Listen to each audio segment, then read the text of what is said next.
الحمدللہ وکفا والصلاة والسلام علی عبادہ الذین اصطفیٰ خصوصاً علی افضلہم وخاتم النبیین محمد الامین وعلی آلہ وصحبہ اجمعین اما بعد فاعوذ باللہ من الشیطان الرجیم بسم اللہ الرحمن الرحیم یا بنی اقم الصلاة وأمر بالمعروف وانہ عن المنکر واصبر علی ما اصابک ان ذلك من عزم الامور ولا تصعر خدك للناس ولا تمش في الارض مرحا ان الله لا يحب كل مختال فخور واقصد في مشيك واغضض من صوتك ان انكر الاصوات لصوت الحمير صدق الله العظيم۔ سورہ لقمان کے دوسرے رکوع کی جو چھٹی آیت ہے اس کا اکثر و بیشتر حصہ ہم پچھلی نشست میں کور کر چکے ہیں۔ اس کا جو اب آخری ٹکڑا ہے اس پر توجہ کو مرکوز کیجئے۔ وَاصْبِرْ عَلَى مَا أَصَابَكَ إِنَّ ذَلِكَ مِنْ عَزْمِ الْأُمُورِ۔ اے میرے بچے نماز قائم رکھ، اللہ کے ساتھ ایک ذہنی اور قلبی رشتہ استوار رکھنے کے لیے مناجات اور دعا کا اہتمام کیے رکھ، نیکی کا حکم دے، ہر بھلائی کی تبلیغ کر، بدی سے روک، ہر برائی سے لوگوں کو منع کر، وَاصْبِرْ عَلَى مَا أَصَابَكَ، اور پھر صبر کر اور جھیل اور برداشت کر جو بھی تجھ پر بیتے۔ اصابہ یصیبو، کسی شے کا واقع ہونا، پڑ جانا، نہیں پڑتی کوئی پڑھنے والی ما اصاب من مصیبت، اگرچہ لغوی اعتبار سے تو کوئی بھی واقعہ جو ہے وہ مصیبت ہوگا، چاہے وہ خیر کا ہو یا شر کا ہو۔ کوئی پڑھنے والا، کوئی بھی واقع ہونے والی چیز، چاہے وہ بھلائی کی ہو چاہے برائی کی ہو، ہم پر جو کیفیت بھی واقع ہوتی ہے وہ گویا کہ مصیبت ہے لفظی اعتبار سے، لیکن اس کا استعمال جو ہے غالب وہ ہے کسی تکلیف دہ امر کے لیے۔ کوئی مصیبت، کوئی تکلیف، کوئی مضرت بخش چیز، کوئی ہمارے لیے جو ہمارے قلبی سکون کو غارت کر دینے والی ہو، جسمانی طور پر اذیت پہنچانے والی ہو، اس کو ہم مصیبت کہیں گے۔ تو فرمایا وَاصْبِرْ عَلَى مَا أَصَابَكَ، پھر جھیل، صبر کر، برداشت کر جو بھی تجھ پر بیتے۔ عَلَى مَا أَصَابَكَ عام بھی ہے، اس لیے کہ جو تکلیف بھی آتی ہے، فرض کیجئے بیماری آئی ہے، وہ بھی در حقیقت انسان پر وارد ہو رہی ہے، اللہ کے حکم سے آئی ہے، یا جو بھی کوئی خطائیں اس سے پہلے ہوتی رہی ہیں اس کے نتیجے میں آئی ہے۔ مَا أَصَابَكَ مِن مُّصِيبَةٍ فَمِن نَفْسِكَ، جیسے کہ ایک مقام پر آیا ہے سورہ نساء میں، جو بھی تم پر تکلیف آتی ہے در حقیقت وہ تمہارے اپنے نفس کی وجہ سے آتی ہے، تمہاری اپنی کوئی خطا، تمہاری اپنی کوئی غلطی ہے کہ جس کے نتیجے میں مصیبت آتی ہے۔ بہرحال جو بھی آتا ہے انسان پر وہ عام بھی ہے، لیکن یہاں جو ہے سیاق و سباق اس کے اعتبار سے ہے امر بالمعروف اور نہی عن المنکر کے فریضے کے نتیجے میں جو تکلیف جھیلنی پڑے، اس لیے کہ ظاہر بات ہے کہ یہ ٹھنڈے پیٹوں برداشت کرنے والی شے نہیں ہے۔ معاشرے کے اندر اگر کچھ ظالم لوگ ہیں اور آپ ظلم سے روکیں گے تو وہ اسے پسند نہیں کریں گے۔ اگر کچھ طبقات ہیں جو استحصال کر رہے ہیں، ناجائز مفادات حاصل کر رہے ہیں، لوگوں کے حقوق غصب کر رہے ہیں، چاہے وہ سیاسی حقوق ہوں اور چاہے وہ معاشی ان کے حقوق ہوں، ان پر اگر ڈاکہ ڈالا ہوا ہے، اگر آپ روکنے کی کوشش کریں گے، اگر انہیں آپ بھلائی کا حکم دیں گے، اگر انہیں آپ عدل اور انصاف کی تلقین کریں گے تو انہیں پسند نہیں آئے گا، ریزنٹمنٹ ہوگی، جیسے کہ سورۃ العصر میں بڑی تفصیل سے ہم دیکھ چکے ہیں کہ وَتَوَاصَوْا بِالْحَقِّ، اس کا منطقی نتیجہ وَتَوَاصَوْا بِالصَّبْرِ ہے۔ پھر آ کر رہے گا امتحان، پھر تکلیف اور مصیبت آئے گی، جس کے لیے کہ سورہ بقرہ ہی کی وہ آیت مبارکہ جو ہے وَلَنَبْلُوَنَّكُمْ بِشَيْءٍ مِّنَ الْخَوْفِ وَالْجُوعِ وَنَقْصٍ مِّنَ الْأَمْوَالِ وَالْأَنفُسِ وَالثَّمَرَاتِ، اور وہاں بھی سلسلہ کلام یہی ہے کہ امت مسلمہ کا مقصد وجود جو ہے وہ پہلے بیان کیا جا چکا ہے۔ وَكَذَلِكَ جَعَلْنَاكُمْ أُمَّةً وَسَطًا لِتَكُونُوا شُهَدَاءَ عَلَى النَّاسِ وَيَكُونَ الرَّسُولُ عَلَيْكُمْ شَهِيدًا، اب اس شہادت علی الناس کی ذمہ داری کو ادا کرنے کے لیے تمہیں جو کام کرنے ہیں اس کے نتیجے میں امتحان، ابتلاء، آزمائشیں، تکالیف، مصائب کا سابقہ ہو کر رہے گا۔ یہ وہی بات ہے وَاصْبِرْ عَلَى مَا أَصَابَكَ۔ گویا کہ یہاں دیکھیے کہ سورۃ العصر ایک اعتبار سے مکمل ہو گئی، اگرچہ بعد میں ہم پورا جائزہ بھی لے لیں گے اگلی دو آیات بھی پڑھنے کے بعد، لیکن یہ کہ سورۃ العصر کا مضمون یہاں ایک اعتبار سے مکمل ہو گیا۔ عمل کی بات آ گئی، یا بنی اقم الصلاۃ، تواصوا بالحق یہ آ گیا، وامر بالمعروف ونہی عن المنکر، وتواصوا بالصبر واصبر علی ما اصابک۔ آخری ٹکڑا ہے ان ذالک من عزم الامور، یقیناً یہ بڑے ہمت کے کاموں میں سے ہے۔ اس لفظ سے ہم نے اپنے اس منتخب نصاب میں اس حصہ اول کے درس ثالث کا عنوان جو ہے اخذ کیا ہے، یہ مقام عظیمت ہے۔ در حقیقت تدریجی ایک ارتقاء ہے، ایک بیس لائن ہے سورۃ العصر سے جو بن جاتی ہے، ایمان، عمل صالح، تواصی بالحق، تواصی بالصبر۔ اب اس میں بلندی ہوگی۔ دوسرا درجہ نیکی اور تقویٰ کی حقیقت، حقیقت بر و تقویٰ، وہ آیت البر کے حوالے سے۔ تیسرا درجہ یہ ہے، اور یہ ہے مقام عظیمت، ہمت کے کام، عظیمت کے کام۔ عظیمت کا لفظ آتا ہے عام طور پر رخصت کے مقابلے میں۔ آدمی جو ہے اگر کسی نہ کسی بہانے سے، عذر سے، جو زندگی کی کٹھن ذمہ داریاں ہیں یا دین کے جو بھاری فرائض ہیں ان سے گریز کرتا ہے تو یہ رخصت ہے، اور آگے بڑھ کر سینہ سپر ہوتا ہے، مقابلہ کرتا ہے، مواجہہ کرتا ہے، فیس کرتا ہے ان حقائق کو، ان کے ساتھ پنجہ آزمائی کرتا ہے۔ یہ عظیمت کے کام ہے۔ تو ان ذالک من عزم الامور، یعنی تیار رہو پھر، اس لیے کہ یہاں پر جیسے کہ میں نے سورۃ العصر میں عرض کیا تھا کہ اصل میں جو اسٹرینگتھ آف کیریکٹر ہے اس کا اصل ٹیسٹ یہاں ہوتا ہے جب آدمی کوئی حق بات کہے اور اب اس کے اوپر کوئی ابتلا اور آزمائش آئے، اگر تو وہ کھڑا رہا اور ڈٹا رہا، جھیل گیا، تو صاحب کردار آدمی ہے، تو اس کے اندر اسٹرینگتھ آف کیریکٹر موجود ہے۔ اور اگر کسی وجہ سے پھر وہ ہمت ہار گیا، پیٹھ دکھا گیا، اب وہاں اس نے کوئی کمزوری کا مظاہرہ کیا، تو معلوم ہوا کہ چاہے عقلی اعتبار سے، فکری اعتبار سے بہت بلند ہو کوئی شخص، لیکن یہ ہے کہ سیرت و کردار کے اعتبار سے بودا انسان، اس کے اندر وہ صلابت موجود نہیں ہے، وہ قوت موجود نہیں ہے، کردار میں اور سیرت میں اور کیریکٹر میں وہ ریڑھ کی ہڈی جو ہے وہ موجود نہیں ہے۔ یہاں ایک اعتبار سے جو سورۃ العصر کے مضامین ہیں ان کی تکمیل ہو گئی، لیکن اب آخری دو آیات جو ہیں در حقیقت ان میں ایک نقشہ آ رہا ہے۔ انسانی شخصیت جب میچور ہو جائے پوری طریقے سے، جس کے اندر میچورٹی ہو، بلوغ نظر ہو، اندر بھی شائستگی پیدا ہو چکی ہو، انسان مہذب ہو چکا ہو، تہذیب نفس کے مراحل میں سے گزر چکا ہو، تو کچھ اوصاف ہیں کہ جو پیدا ہوتے ہیں۔ ان اوصاف اور ان کے مقابل کے اوصاف کی مذمت پر یہ دو آیتیں مشتمل ہیں۔ وَلَا تُصَعِّرْ خَدَّكَ لِلنَّاسِ، ویسے تو ہم بامحاورہ ترجمہ کرتے ہیں کہ اپنے گال پھلا کر مت رکھو لوگوں کے لیے، لیکن یہ کہ در حقیقت اس کا جو لغوی مفہوم ہے وہ سمجھ لیجئے۔ ساڑ ایک بیماری ہوتی ہے جو اونٹ کی گردن میں پیدا ہوتی ہے، جس سے گردن کے اندر خم پیدا ہو جاتا ہے، گردن ٹیڑھی ہو جاتی ہے۔ تو گردن کا ٹیڑھا ہو جانا یہ ساڑ ہے، اور در حقیقت انسان میں بھی جب تکبر پیدا ہوتا ہے، جب اس میں کچھ بزوم خیش وہ اپنے آپ کو کچھ سمجھنے لگتا ہے کہ ہم چما دیگرے نیست، کسی بھی اعتبار سے عجب، تعجب اپنے اندر پیدا، اپنے بارے میں عجب پیدا ہوتا ہے، تو ایک طرح کا خم جو ہے وہ اس کی گردن میں آتا ہے۔ یہ ہے در حقیقت جو یہاں مراد ہو رہا ہے۔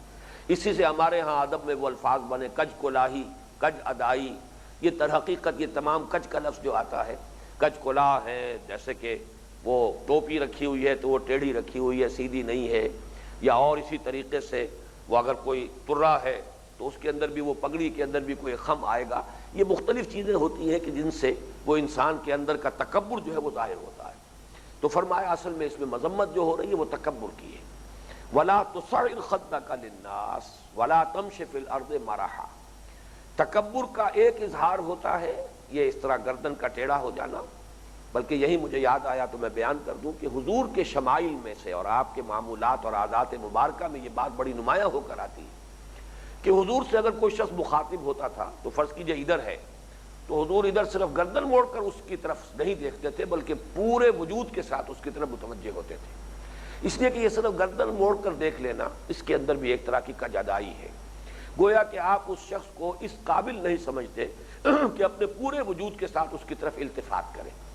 یہ نیم التفات کی یہ کیفیت ہے، یہ بھی پسندیدہ نہیں ہے۔ حضور کی عادت مبارکہ یہ تھی کہ جب متوجہ ہوتے تھے تو پورے وجود کے ساتھ اس کی طرف رخ کر کے پھر اس سے گفتگو کرتے تھے۔ اسی طریقے سے آپ کی عادات مبارکہ میں یہ تھا کہ اگر کوئی آپ سے مصافحہ کرتا تھا تو آپ اس کا ہاتھ نہیں چھوڑتے تھے جب تک کہ وہ خود ہاتھ نہ چھوڑ دے۔ یہ در حقیقت بڑی چھوٹی چھوٹی چیزیں ہیں لیکن ان سے اندازہ ہو جاتا ہے باطنی کیفیت کا۔ تو اسی میں ہے کہ وَلَا تُصَعِّرْ خَدَّكَ لِلنَّاسِ وَلَا تَمْشِ فِي الْأَرْضِ مَرَحًا، اور نہ ہی زمین میں چلو اکڑ کر۔ دوسرا تکبر کا اظہار جو ہوتا ہے انسان کے وہ اس کی چال میں ہوتا ہے۔ چال سے پتہ چلتا ہے، تمکنت والی چال، یہ جو ہے اس کے اندر ایک غرور کا انداز، یہ سورہ بنی اسرائیل میں بھی آیا ہے کہ زمین میں اکڑ کر نہ چلو، وَلَا تَمْشِ فِي الْأَرْضِ مَرَحًا إِنَّكَ لَن تَخْرِقَ الْأَرْضَ وَلَن تَبْلُغَ الْجِبَالَ طُولًا، تم زمین کو پھاڑ نہیں سکو گے، کیا ہے کتنے ہی بھاری بھاری قدم رکھو، اکڑ کر جب آدمی چلتا ہے تو بھاری قدم رکھتا ہے زمین پر، اسی طریقے سے گردن کتنی ہی اونچی کر لو ہمارے پہاڑوں کے برابر تو اونچے نہیں ہو جاؤ گے۔ تو وہی در حقیقت انداز ہے جو یہاں بھی آیا ہے، وَلَا تُصَعِّرْ خَدَّكَ لِلنَّاسِ وَلَا تَمْشِ فِي الْأَرْضِ مَرَحًا، مرح کہتے ہیں شدت فرح، یہ فرح کا لفظ اور مرح یہ ہے بھی قریب۔ فرح کہتے ہیں کسی شے پر نہایت شاداں و فرحاں اور خوشیوں کے شادیانے بجانا، بہت اترانا، یہ فرح ہے۔ لا تفرح، فرح جو ہے عام طور پر آتا ہے قرآن مجید میں مقام مذمت میں،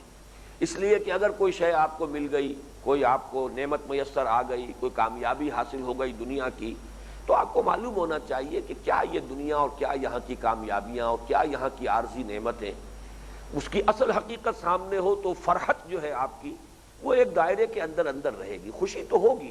لیکن وہ خوشی سے آپ آپے سے باہر اپنے، جس کو آپ کہتے ہیں پھولا نہ سمانا، یہ پھولا نہ سمانے والی بات نہیں ہوگی۔ اگر آپ کو معلوم ہے کہ یہ دنیا عارضی، اس کی تمام نعمتیں عارضی، لیکن اگر انسان کے اوپر غفلت کا پردہ پڑا ہوا ہے، دنیا ہی کو سب کچھ سمجھے ہوئے ہے، تو اگر کوئی نعمت مل گئی ہے، کوئی کامیابی حاصل ہو گئی ہے تو اب زمین پر پاؤں نہیں ٹکیں گے اور آدمی جو ہے پھولے نہیں سمائے گا اپنے اندر اپنی خوشی کی وجہ سے، فرح کا اصل مفہوم ہی پھٹ جانا ہے۔ تو در حقیقت گویا کہ وہ اپنے وجود سے باہر نکل رہا ہوگا اپنی اس خوشی کی شدت فرح کے باعث، اسی کے اندر اور اگر شدت پیدا ہو جائے تو وہ مرح ہے، مرح جو ہے وہ فرح کے اندر اور شدت ہے۔ تو وَلَا تَمْشِ فِي الْأَرْضِ مَرَحًا، زمین میں اکڑ کر مت چلو، یہ اسی وقت ہوگا جب انسان کو محسوس ہو میرے پاس دولت ہے، میرے پاس ساز و سامان دنیاوی بکثرت ہے، میرے پاس اقتدار ہے، مجھے دنیا کی کوئی اور نعمتیں بڑی ہی وافر مقدار میں حاصل ہے، تبھی تو انسان کے اندر وہ فرح اور فرح سے آگے مرح کی کیفیت پیدا ہوگی۔ وَلَا تَمْشِ فِي الْأَرْضِ مَرَحًا إِنَّ اللَّهَ لَا يُحِبُّ كُلَّ مُخْتَالٍ فَخُورٍ، یقیناً اللہ بالکل پسند نہیں کرتا، یہ ایک اسلوب نوٹ کیجئے، لا یحب کئی کسی جگہ پر نفی کی جاتی ہے لیکن در حقیقت مبالغہ مقصود ہوتا ہے، یہاں پہ یحب کہنا تو یہ مقصود ہے اللہ کو شدید نفرت ہے، جو بھی شیخی خورا ہو اور اترانے والا ہو، اکڑنے والا ہو، غرور کرنے والا ہو، تکبر کرنے والا ہو، اللہ کو اس سے نفرت ہے۔ لیکن ایک انداز یہ بھی ہے لا یحب، اللہ کو بالکل پسند نہیں، اللہ کو بالکل پسند نہیں ہے وہ لوگ کہ جو مختال ہوں اور فخور ہوں۔ مختال کا لفظ بنا ہے خیال سے اور خیل سے، خیل کہتے ہیں بہت عمدہ گھوڑے، اعلیٰ نسل کے گھوڑے، والخیل المسومۃ والانعام والحرث، یہ سورہ آل عمران میں آیا ہے۔ دنیا کی جو نعمتیں انسانوں کو بڑی عزیز ہوتی ہیں، اور دنیا میں پہلے آج کل کے زمانے میں تو خیر بہت چھوٹا سا طبقہ رہ گیا ہے جو گھوڑوں کے پالنے کے، یہ جو بھی ریسز میں جن کو دلچسپی ہے وہی ان چیزوں سے واقف ہے، لیکن قدیم زمانے میں تو گھوڑا ایک بہت بڑی متاع تھی، اور اعلیٰ نسل کا گھوڑا ہو، پیڈیگری اس کی جو ہے بڑی معلوم ہو، اس کی پوری نسل معین ہو، تو یہ بڑی ہی ایک شے تھی، اور اس اعتبار سے گھوڑے کی چال میں بھی ایک تمکنت ہوتی ہے۔ تو اختیال کا مفہوم یا تو وہاں سے ہے، یا ایک رائے یہ ہے کہ خیال، انسان اپنے خیال میں اپنے آپ کو کچھ سمجھتا ہے، اس کو بھی ہمارے ہاں ادب میں بھی ہم کہتے ہیں بخیال خیش، بلکہ اس سے بھی زیادہ صحیح لفظ آتا ہے بزعم خیش، اپنے خیال میں یہ اپنے آپ کو نہ معلوم کیا سمجھتا ہے، یا جس کے لیے اور اردو میں ہم لفظ استعمال کرتے ہیں برخود غلط، ایک شخص ہے جو اپنے خیال میں اپنے تصور میں وہ اپنے آپ کو بہت ہی کوئی بڑی شے سمجھتا ہے اور بہت اپنے بارے میں وہ عجب اس کو حاصل ہے اور تکبر حاصل ہے۔ تو یہ خیال سے ہے یا خیل سے ہے؟ مختال، مختال اصل میں مختیال ہے، خیال یا خیل سے باب افتعال، جو اپنے خیال میں اپنے آپ کو بڑا سمجھ رہا ہو، اللہ کو وہ پسند نہیں۔ اور فخور، فخر کرنے والا، فخر بھی ہوگا اسی شے پر کہ جس کی انسان کی نگاہ میں قدر و قیمت ہے، اور وہ قدر و قیمت میگنیفائی ہو جاتی ہے اگر آخرت کا تصور سامنے موجود نہیں، دنیا ہی دنیا ہے تو دنیا کی چھوٹی نعمتیں بھی بڑی ہو جائیں گی، اور اگر آخرت کا تصور سامنے ہے تو اس کے پس منظر میں دنیا کی بڑی سے بڑی نعمت بھی بڑی چھوٹی نظر آئے گی۔ اس اعتبار سے یہ فخر بھی پیدا ہوتا ہے در حقیقت آخرت سے ناواقف ہونے یا آخرت پر انسان کا یقین نہ ہونے یا اس پر ایمان نہ ہونے کے باعث انسان میں فخر کا مادہ پیدا ہوتا ہے۔ تو یہ تو گویا کہ لغوی بحث ہو گئی۔ اب یہاں جو نوٹ کرنے کی بات ہے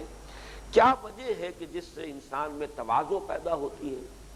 تواضع کی حکیمانہ اساس کیا ہے؟ حکمت نے بنیاد کیا ہے؟ تکبر کا ازالہ کیسے ہو سکتا ہے؟ حکمت سے، انسان کے فکر اور سوچ سے اس کا کیا تعلق ہے؟ تو غور کیجئے، جو شخص بھی حکیم ہوگا، دانا ہوگا، جس کا کہ ایک سراپا ہمیں اس پورے رکوع کے اندر ملا ہے، اس کے کردار کا ایک نقشہ جو کھینچ دیا گیا ہے، اس کے اندر ایک وصف ہوگا درو بینی کا، غور و فکر کا۔ غور و فکر کرنے والے، اپنے اندر جھانکنے والے، ان کا ایک ہمیشہ آپ کو ملے گا لازم وصف، وہ اپنی خطاؤں پر نگاہ رکھتے ہیں، اپنی کوتاہیوں پر نگاہ رکھتے ہیں۔ ایک وہ شخص ہے جو دوسروں کی کوتاہیاں اور خطائیں تلاش کرتا رہتا ہے، کبھی اپنے دامن کے داغ اور دھبے جو ہے ان پر اس کی نگاہ نہیں جاتی۔ لیکن یہ جو انسان ہے غور و فکر کرنے والا، سلیم الفطرت انسان،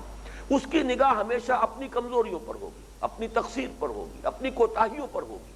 لہذا وہ کہیں بھی پڑھتا ہے۔ اور جیسا کہ ہمیں معلوم ہے، یہ تو یوں سمجھیے کہ ایک یونیورسل ٹروتھ ہے کہ کوئی بھی انسان کامل مطلق نہیں ہو سکتا،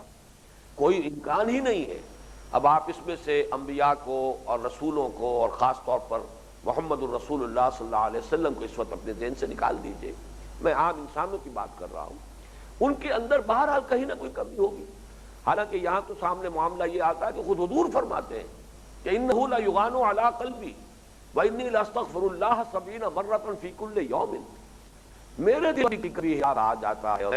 70 مرتبہ روز اللہ سے استغفار کرتا ہوں۔ اگرچہ یہ حجاب حضور کے قلب کا، قلب مبارک کا، ہم اسے اپنے حجاب پر قیاس نہیں کر سکتے، ان میں تو زمین و آسمان کا فرق ہوگا۔ ہمارے لیے شاید جو شے بڑے حضور قلب والی بات ہو اور جسے کہ ہم سمجھ رہے ہوں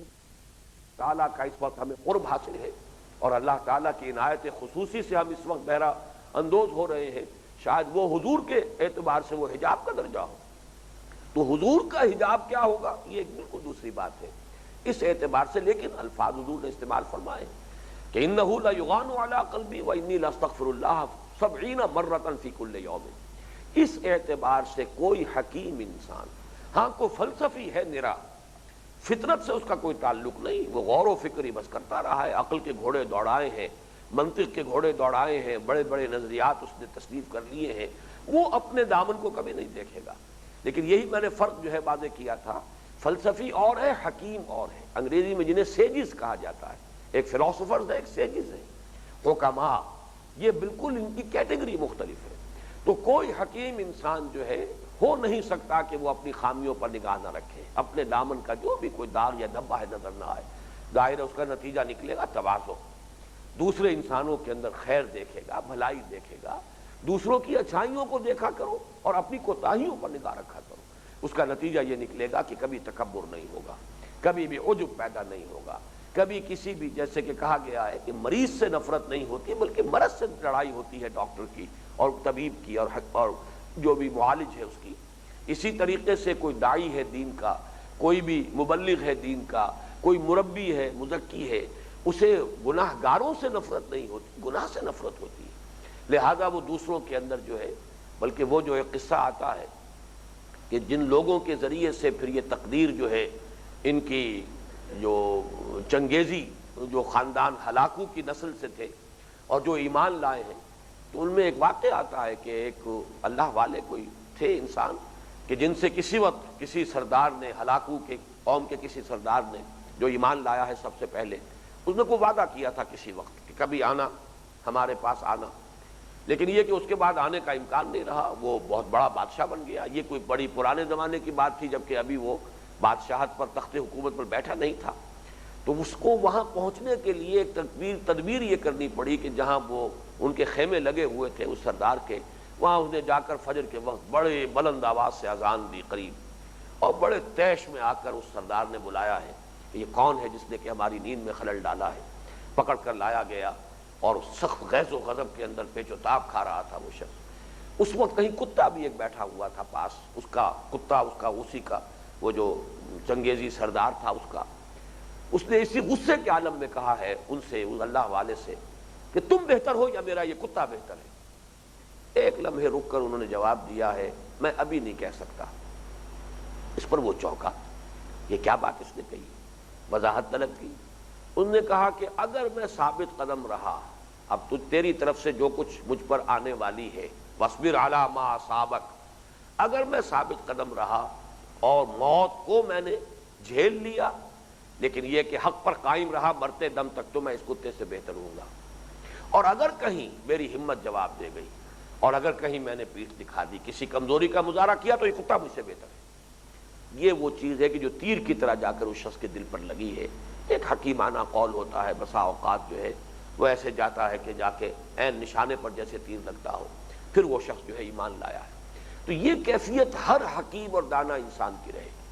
اس میں اس کے نتیجے میں تواضع پیدا ہوگا۔ وَلَا تُصَعِّرْ خَدَّكَ لِلنَّاسِ وَلَا تَمْشِ فِي الْأَرْضِ مَرَحًا۔ اسی طرح تکبر جو ہے اس کا ازالہ ہوتا ہے در حقیقت جب انسان کو تصور حاصل ہو جائے کہ یہ کائنات کتنی وسیع و عریض ہے، اللہ کی مخلوقات کا کیا ٹھکانہ، وَمَا يَعْلَمُ جُنُودَ رَبِّكَ إِلَّا هُوَ، اس کے لشکروں کو کون جانتا ہے؟ کوئی نہیں جانتا اللہ کے سوا۔ اب اس پورے یوں سمجھیے کہ اس عظیم کائنات کے اندر میری حقیقت کیا ہے؟ ایک پانی کا بلبلہ،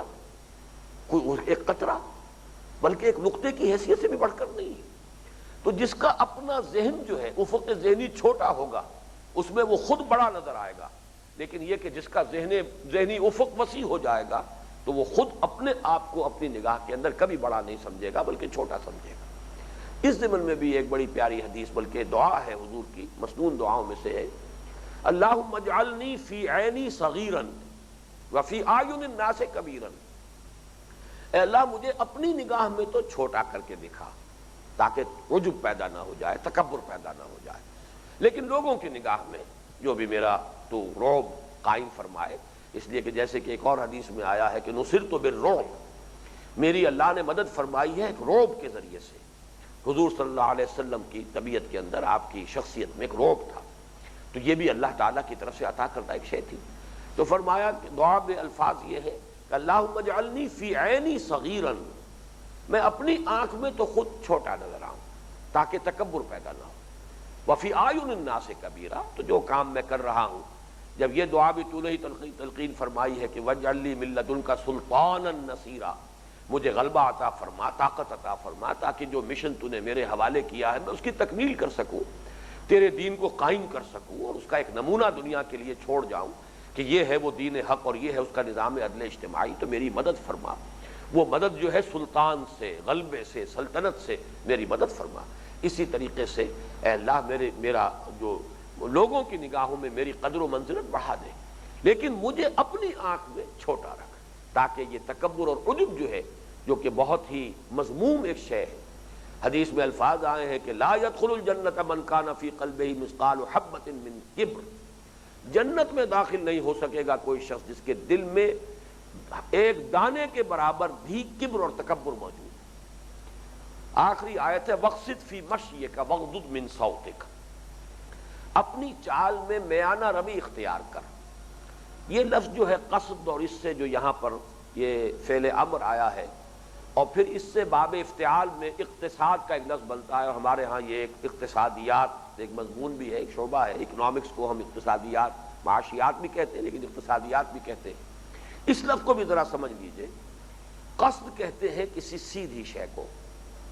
وَعَلَى اللَّهِ قَصْدُ السَّبِيلِ وَمِنْهَا جَائِرٌ، سیدھا راستہ اللہ تک پہنچانے والا ہے، باقی اس راستے سے ٹیڑھی میڑھی پگڈنڈیاں بھی نکل جاتی ہیں، جس کی کہ حضور صلی اللہ علیہ وسلم نے ایک مرتبہ باقاعدہ ڈائیگرام بنا کر زمین پر ایک تنکے سے آپ نے سمجھایا صحابہ کو، ایک سیدھا خط کھینچ دیا، یہ تو ہے صراط مستقیم، آگے جا کر اسے کاٹا،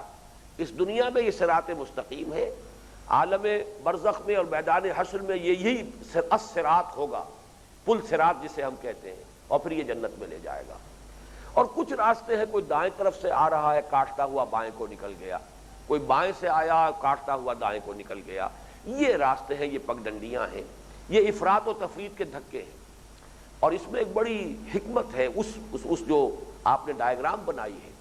کہ چونکہ فطرت انسانی خیر کی طرف آنا چاہتی ہے، لہذا فرض کیجئے کہ آپ لیفٹسٹ ہیں یا رائٹسٹ ہیں، آپ انتہائی دائیں طرف کھڑے ہیں یا انتہائی بائیں طرف کھڑے ہیں، لیکن آپ کی فطرت آپ کو لے کر آئے گی صراط مستقیم کی طرف، لہذا لا محالہ آپ کھنچے آئیں گے، جسے آپ کہتے ہیں کہ کچے دھاگے سے کھنچے آئیں گے سرکار میری، وہ طبع انسانی اور فطرت انسانی جو ہے لے کر آئے گی آپ کو اس سیدھے راستے کی طرف۔ لیکن چونکہ آنکھیں بند ہیں، اس سیدھے راستے کی پہچان ہے نہیں، وہاں سے کراس کرتے ہوئے نکل جائیں گے، جس کو کہتے ہیں کہ شہزور اپنے زور میں گرتا ہے مثل برق، جو مومنٹم ہے، لیفٹ سے آئے تھے اس کو کراس کرتے ہوئے رائٹ میں چلے جائیں گے، رائٹ سے آئے تھے کراس کرتے ہوئے لیفٹ میں چلے جائیں گے۔ ایک انتہا کو جا کر پھر احساس ہوگا کہ غلطی ہو گئی ہے، ہم تو پھر کہیں کسی بپتا میں پھنس گئے ہیں۔ رست از یک بند تا افتاد در بندے دیگر، ایک مصیبت سے نجات پائی تھی تو دوسری مصیبت میں پھنس گئے،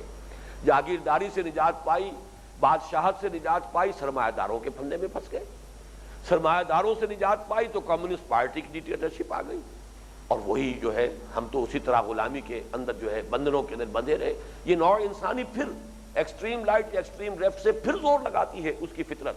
پھر لاتی ہے صراط مستقیم کی طرف، لیکن پھر انسان کراس کر جاتا ہے۔ یہی ہے افراط و تفریط کے دھکے، انسان اگر اس صراط مستقیم کی پہچان جو ہونی چاہیے، جو وحی کے ذریعے سے انسان کو ملا ہے، اس پر چلے گا تو یہ صراط مستقیم ہے۔ بہرحال وعلیہ، جیسے کہ میں نے ابھی آیت آپ کو سنائی، سورۃ النحل کی آیت نمبر 9 ہے، وعلی اللہ قصد السبیل، سیدھا راستہ تو اللہ تک پہنچانے والا ہے، جنت تک لے جانے والا ہے، ومنہا جائر، اسی میں سے کچھ نکل جاتی ہیں پگڈنڈیاں، کوئی دائیں کو کوئی بائیں کو، کوئی لیفٹسٹ اور کوئی رائٹسٹ ہو کر افراط و تفریط کے دھکوں کے اندر۔ پھر یہ کہ یہاں جو لفظ آتا ہے قصد سے اقتصاد، اس میں ایک مفہوم ہے بنیادی طور پر دو چیزوں کے درمیان ہونے کا، لہذا اسی سے یہاں ترجمہ ہم کر رہے ہیں مقصد فی مشیے کا، کہ اپنی چال میں میانہ روی اختیار کر، ایکسٹریم نہ ہو۔ اور یہ چال سے مراد یہاں صرف چلنا نہیں ہے،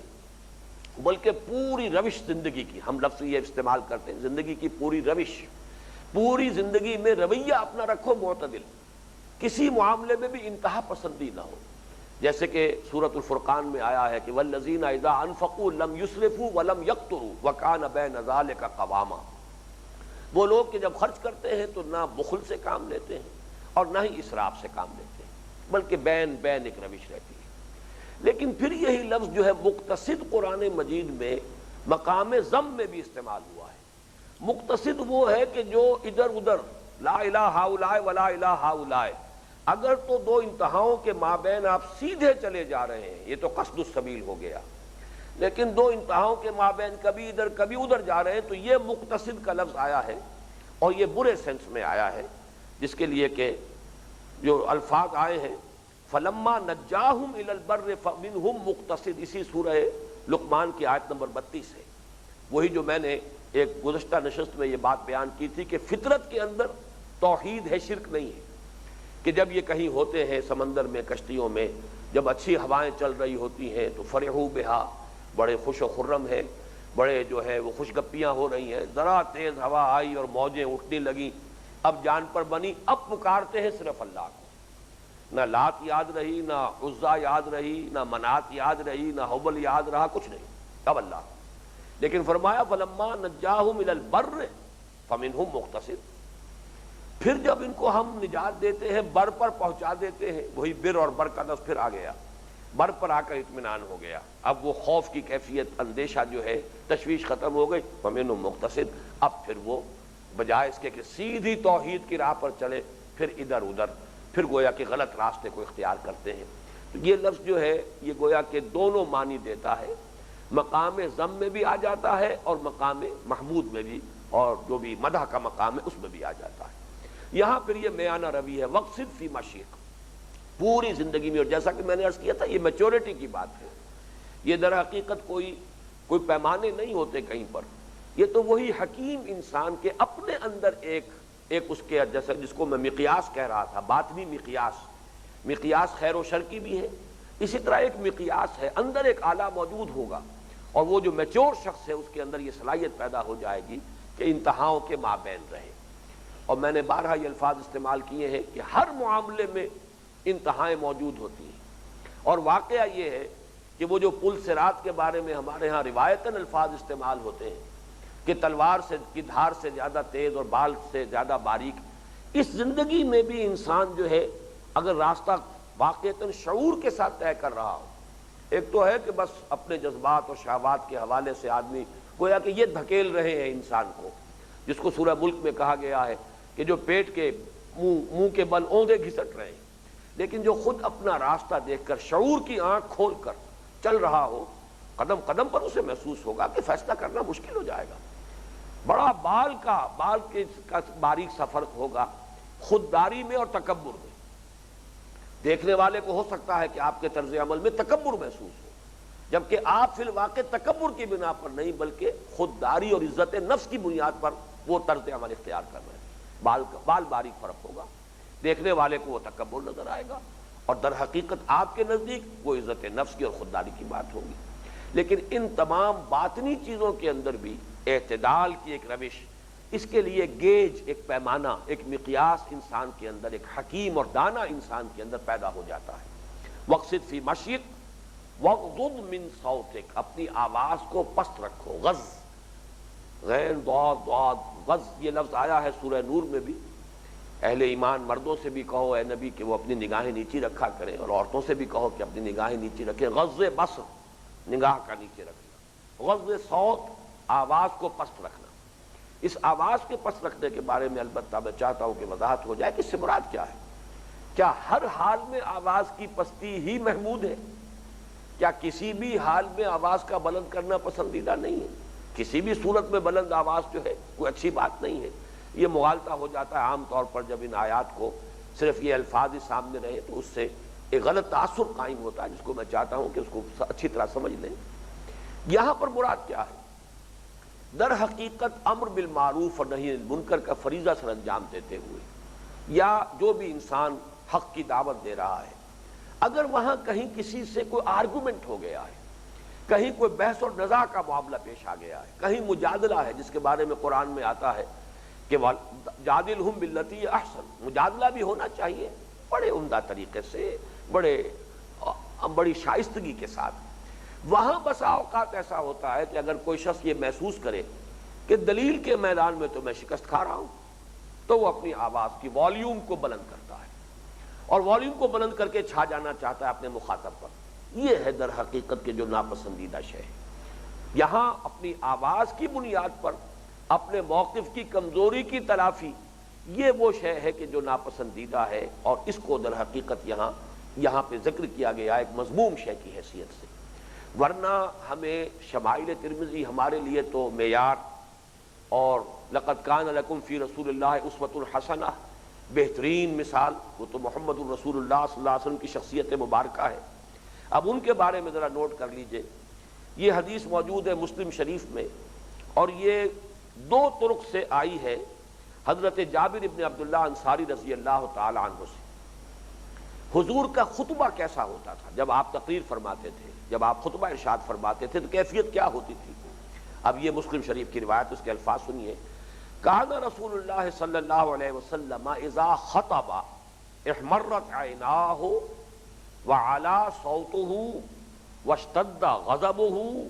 حتی کانہ منذر جیش یقول سبحکم ومساکم۔ حضور جب خطبہ ارشاد فرماتے تھے تو آپ کی آنکھیں سرخ ہو جاتی تھی، آپ کی آواز علا صوتہ، آواز بلند ہو جاتی تھی، واشتد غضبہ، آپ جیسے کہ جوش اور غضب کی کیفیت کے اندر آپ خطبہ دیتے تھے۔ آپ کی کیفیت ایسی ہوتی تھی کانہ منذر جیش، جیسے کہ خبردار کر رہے ہیں کسی لشکر کے بارے میں کہ وہ لشکر سبحکم او مساکم، وہ صبح تم پر حملہ آور ہوا چاہتا ہے یا شام کو تم پر حملہ آور ہوا چاہتا ہے، کوئی صبح جاتی ہے یا شام جاتی ہے کہ تمہاری وہ شامت آنے والی ہے۔ تو جس طرح کوئی شخص جس کے پاس ایسی خبر پہنچی ہو اپنی قوم کے لیے، اپنے قبیلے کے لیے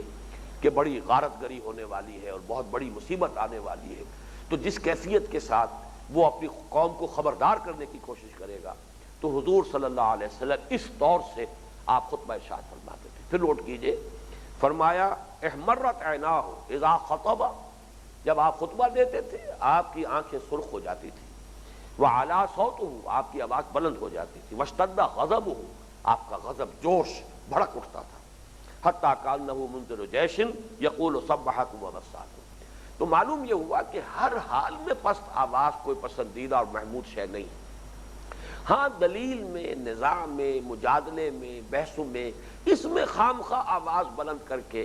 اور اپنے مخاطب پر رعب اور دبدبہ اپنا قائم کرنے کی کوشش یہ ہے اصل میں کہ جو پسندیدہ بات نہیں ہے۔ شائستگی کا تقاضا یہی ہوگا۔ اور ذرا نوٹ کیجئے، میں نے سورۃ الفرقان کا چونکہ حوالہ دیا ہے، ہمارے اس منتخب نصاب کے تیسرے حصے میں ایک میچور شخصیت کے جو اوصاف ہیں، وعباد الرحمن، جو کہ اللہ کے بڑے ہی محبوب بندے ہیں، ان کے اوصاف میں ایک آیت میں یہ دونوں چیزیں جمع کی گئی ہیں جو یہاں دو آیتوں میں آئی ہیں۔ وعباد الرحمن الذین یمشون علی الارض ہونا واذا خاطبهم الجاہلون قالوا سلاما۔ اللہ کے بندے، اللہ کے پسندیدہ بندے، محبوب بندے، رحمان کے محبوب بندے تو وہ ہیں جو زمین میں چلتے ہیں آہستگی سے، نرمی سے، اکڑ کر نہیں۔ ولا تمش فی الارض مرحا ان اللہ لا يحب كل مختال فخور، تو وہاں فرمایا یمشون فی الارض ہونا، اور واذا خاطبهم الجاہلون قالوا سلاما، جب جاہل ان سے الجھتے ہیں، مخاطب ہوتے ہیں، خام خواہ کو بحث و نظام میں انہیں الجھانا چاہتے ہیں، سلام کہہ کے رخصت ہو جاتے ہیں۔ تو یہ بڑی شائستگی جو ہے، یہ مہذب ہونا کسی کا، یہ بہرحال ایک میچور انسان جو ہے، یہ اسی کے اوصاف میں سے ہے جو یہاں پر جس پر کہ یہ نصائح جو ہے حضرت لقمان کی وہ ختم ہو رہی ہیں۔ اب ذرا ایک نگاہ بازگشت جو ہے اس رکوع پر، جو ہمارا یہ درس ثالث تھا، یہ ہمارے اس مطالعہ قرآن حکیم کے منتخب نصاب کا جو حصہ اول ہے، جو جوامع الکلم پر مشتمل ہے، قرآن مجید کے بڑے جامع مقامات،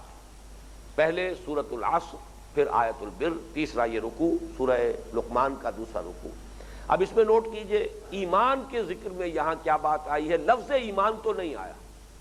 اس لیے کہ ایمان کا لفظ آئے گا رسول کے ساتھ۔ ایمان اصلاً کہتے ہیں رسول کی تصدیق بما جاء بہ النبی، چونکہ یہاں رسالت کا تذکرہ نہیں، یہاں تو ایک سلیم الفطرت انسان کا ذکر ہے جس نے کہ اپنی عقل سے کام لیا اور طبع سلیم اور عقل سلیم کے امتزاج سے اس کو جو دانائی نصیب ہوئی اس کا تذکرہ ہے۔ لہذا یہاں لفظ ایمان نہیں آیا، پورے رکوع میں کہیں لفظ ایمان نہیں۔ لیکن اگر آپ تجزیہ کریں گے تو ایمان کے ذیل میں کیا کیا چیزیں یہاں آ گئیں؟ ایمان باللہ کے ضمن میں التزام توحید، جس کا منطقی نتیجہ کیا ہے؟ اجتناب عن الشرک۔ پھر مجازات عمل پر یقین، یا بنی انہا ان تک مثقال حبۃ من خردل فتکن فی صخرۃ او فی السماوات او فی الارض یأت بہ اللہ۔ اور اللہ تعالیٰ کی چار صفات، غنی، حمید، لطیف، خبیر، یہ چیزیں تو وہ ہیں جنہیں ہم ایمانیات کے ذیل میں لا سکتے ہیں۔ سورۃ العصر کا جو عنوان تھا ایمان، اس کے تحت عمل صالح میں شکر، اور شکر کے ساتھ متعلق ادائے حقوق کا معاملہ، پہلا حق اللہ کا اور دوسرا حق والدین کا، باقی حقوق اس کے تابع۔ جہاں یہ دونوں حقوق ٹکرا جائیں وہاں ظاہر بات ہے کہ اللہ کا حق فائق رہے گا، لیکن پھر بھی والدین کے جملہ حقوق ساقط نہیں ہو جاتے۔ مصاحبت فی الدنیا، معروف انداز میں ان کے ساتھ رہنا، ان کے ساتھ حسن سلوک، یہ برقرار رہے گا۔ پھر عمل کے ضمن میں اقامت الصلاۃ بڑے اہتمام کے ساتھ، پھر عمل صالح کے ضمن میں تواضع اور خوش خلقی، نہ کہ عجب اور غرور، اسی طرح میانہ روی اور شائستگی، میچورٹی، ایک پختہ شخصیت کا نقشہ۔ یہ گویا کہ وہ چیزیں ہیں کہ جو سورۃ العصر میں جو دوسرا عنوان ہے وَعَمِلُوا الصَّالِحَاتِ، اس کے ذیل میں آیا۔ سورۃ العصر میں تیسری چیز تواصوا بالحق، وہ یہاں پر ایک معین اصطلاح، وَأَمُرْ بِالْمَعْرُوفِ وَانْهَ عَنِ الْمُنکر، امر بالمعروف نہی عن المنکر۔ سورۃ العصر کی چوتھی چیز وَتَوَاصَوْا بِالصَّبْرِ وَاصْبِرْ عَلَىٰ مَا أَصَابَكَ إِنَّ ذَٰلِكَ مِنْ عَزْمِ الْأُمُورِ۔ گویا کہ یہ منتخب نصاب کے حوالے سے تدریجاً جو ہے وہی مضمون ہے، وہی چار چیزیں ہیں، صرف یہ ہے کہ ایک پھول کا مضمون ہو تو 100 رنگ سے باندھو، ترتیب مختلف ہو جاتی ہے، اسلوب مختلف ہے، کانٹیکسٹ مختلف ہے۔ وہاں نیکی کی بحث کے حوالے سے بات آئی ہے، یہاں پر حکمت، اس کی اساسات کیا ہے۔ انسان اگر وہ سلیم الفطرت ہے، خود غور و فکر کرے، عقل سے کام لے، تو کن کن حقائق تک وہ از خود پہنچ جائے گا، یہ ہے کہ جس کو معین کیا گیا ہے۔ پھر دوسری اہم بات ہے جو اب میں چاہتا ہوں کہ اچھی طرح نوٹ کر لیں، کہ میں نے عرض کیا تھا جو پہلی ہماری نشست تھے اس درس کے ضمن میں، کہ یہ داخلی شہادت اس رکوع کے اندر پوری شدت کے ساتھ موجود ہے کہ حضرت لقمان نہ نبی تھے نہ کسی نبی کے امتی تھے۔ نبی یا نبی کے امتی ہوتے تو وہ اصطلاحات آتی کہ جن کا تعلق ایمان سے، لفظ ایمان آتا، نبی رسول اس کا ذکر آتا، خود نبی ہو رسول ہو تو اپنے اوپر ایمان کا دعویٰ کرتا ہے اور مطالبہ کرتا ہے مجھ پر ایمان لاؤ، ان اعبدوا اللہ واطیعون، کوئی ذکر نہیں۔ کسی کا اگر وہ امتی ہے تو نبی کا ذکر کرے گا، ان کی سنت کو اختیار کرو، ان کے راستے پر چلو، ان کی پیروی کرو۔ کسی کتاب کا ذکر ہو، کسی کتاب کا ذکر نہیں، کسی شریعت کا ذکر نہیں۔ اسی طرح ملائکہ جو علم غیب کی ایک شے ہے، اس کا کوئی ذکر اس رکوع کے اندر موجود نہیں، کسی کتاب کا، رسول کا، نبی کا۔ تو معلوم ہوا کہ ایمان بالرسالت کے جتنے اجزاء ہو سکتے ہیں ان سے یہ رکوع جو ہے خالی ہے۔ اسی طرح ایمان بالآخرہ کا صرف ایسنس یہاں موجود ہے کہ قانون مکافات عمل، نتائج نکل کر رہے ہیں، بس اتنا، جہاں تک کہ عقل انسانی پہنچا دے گی انسان کو۔ اس سے آگے کی تفاصیل کا خاکہ جو ہے، رنگ جو ہے اس خاکے میں، وہ نبوت کے ذریعے بھرا جا سکتا ہے، وہ یہاں نہیں ہے۔ بعث بعد الموت، حشر و نشر کا نقشہ، کیا شکل ہوگی وہاں، کیسے کھڑے ہوں گے انسان، حساب کتاب کیسے ہوگا، محاسبہ کیسے ہوگا، کیا مکالمے ہوں گے اللہ کے اور لوگوں کے مابین، کفار سے کیا کچھ اللہ کہے گا، ان کی طرف سے کیا باتیں، کچھ کوئی تذکرہ نہیں۔ اس طرح جنت کی نعمتیں کیا ہوں گی، دوزخ کے عذاب کی کوئی تذکرہ نہیں۔ اس سے معلوم یہ ہوا کہ یہاں یہ بات ثابت ہوتی ہے کہ حضرت لقمان صرف ایک حکیم و دانا انسان تھے، نہ نبی تھے، نہ کسی نبی کے امتی تھے۔ اسی پر تقریباً، جیسا کہ میں شروع میں عرض کر چکا ہوں، اجماع بھی ہے۔ یہی بات ہے جو تقریباً تمام مفسرین نے، صرف ایک شاذ رائے ہے، ایکسیپشن پروف دی رول کے اعتبار سے، حضرت اکرمہ جو شاگرد ہیں حضرت عبداللہ ابن عباس کے، ان کی ایک رائے نقل کی گئی ہے۔ باقی تمام محققین اور مفسرین اس پر گویا کہ متفق ہیں، ان کا اجماع ہے کہ وہ نہ نبی تھے نہ کسی نبی کے امتی تھے۔ آخری بات نوٹ کیجئے، حضرت لقمان کی شخصیت کو اب اپنے ذہن میں پختگی کے ساتھ قائم کر لیجئے، اور یوں سمجھیے کہ یہ انسان جس کا کہ نقشہ یہاں کھینچا گیا ہے، سورہ فاتحہ میں گویا کہ اس کے ذہن کی تعبیر کی گئی ہے، وہاں سے قرآن نے اپنی بات شروع کی ہے۔ جو شخص یہاں تک پہنچ گیا ہو، اللہ کو پہچان لیا ہو، الحمدللہ رب العالمین الرحمن الرحیم، یہاں تک پہنچ گیا، جزا و سزا تک پہنچ گیا، مالک یوم الدین، ایاک نعبد و ایاک نستعین، اصولاً یہاں تک بھی پہنچ گیا۔ لیکن اب اسے درکار ہے تفصیلی ہدایت، کیا کروں کیا نہ کروں، اس لیے کہ زندگی میں ہر قدم پر دو راہیں آ رہے ہیں، چوراہے آ رہے ہیں، تراہے آ رہے ہیں، ذرا سا قدم غلط مڑ گیا، یک لحظہ غافل گشتم و 100 سالہ راہم دور شد، ذرا سا آدمی غلط مڑ جائے تو نہ معلوم کہاں سے کہاں پہنچ جائے گا، ضل ضلالا بعیدا۔ تو اب وہ جو صراط مستقیم درکار ہے، وہ در حقیقت اس حکیم انسان کو اس کا سوال ہے، اہدنا الصراط المستقیم۔ گویا کہ سورہ فاتحہ کے پس منظر میں سمجھیے کہ ایک لقمان کھڑا ہوا یہ دعا مانگ رہا ہے، اس کی تعبیر ہے کہ جو سورہ فاتحہ میں کی گئی، اور اسی کو اس حوالے سے سمجھ لیجئے، یہی مقام صدیقیت ہے۔ صدیقین کون ہوتے ہیں؟ اور وہ انبیاء بھی کہ جن کے بارے میں کہا گیا ہے کان صدیقا نبیّا، یہ بڑا ایک گہرا مضمون ہے، یہ حکمت قرآنی کے جو اونچے مسائل ہیں، بہت چوٹی کے ان میں سے ہے کہ دو کے بارے میں سورہ مریم میں کہا گیا انہ کان رسولا نبیّا، یہ حضرت موسیٰ اور حضرت اسماعیل کے بارے میں۔ حضرت ابراہیم اور حضرت ادریس کے بارے میں فرمایا گیا انہ کان صدیقا نبیّا۔ فرق کیا ہے؟ لازم الفرق ہے، کوئی لفظ بھی، کوئی حرف قرآن مجید کا بغیر کسی بنیاد کے تو نہیں ہے، لیکن یہ میرا اس وقت کا موضوع نہیں ہے، صرف ایک سوال آپ کے سامنے رکھا ہے۔ تو صدیق اور صدیق نبی جو ہوتے ہیں وہ وحی کے آنے تک یہاں کھڑے ہوتے ہیں، جب وحی آئے گی آمن الرسول بما انزل الیہ من ربہ والمؤمنون، اب ایمان لائے رسول اس پر جو ان پر نازل کیا گیا۔ اب رسول نے آگے پیش کیا، ایمان لے آئے ابو بکر صدیق، لیکن حضور بھی اس مقام تک پہنچے ہوئے تھے اپنے غور و فکر کے نتیجے میں، جس کی کہ یہاں تعبیر کی گئی ہے سورہ لقمان کے اس رکوع میں۔ حضرت ابو بکر بھی اس مقام تک پہنچے ہوئے تھے، یہی تو وجہ ہے کہ ایک لمحے کی بھی تاخیر نہیں کی، جیسے دعوت سامنے آئی فوراً ایمان لے آئے۔ تو یہ بھی اب سمجھ لیجئے کہ در حقیقت یہ مقام صدیقیت کی تعبیر ہے کہ فطرت صالح، فطرت سلیمہ کی رہنمائی میں انسان غور و فکر کرے، اپنی عقل سے کام لے۔ تو یہ جو اساسات ہیں دین کی، اور دین کے کیا حقائق جو ہیں ہماری زندگی کے، ان کے اس حد تک رسائی انسان کو از خود ہو جاتی ہے۔ اللہ تعالی ہمیں اس حکمت سے وافر حصہ عطا فرمائے۔ بارک اللہ لی ولکم فی القرآن العظیم ونفعنی وإیاکم بالآیات والذکر الحکیم۔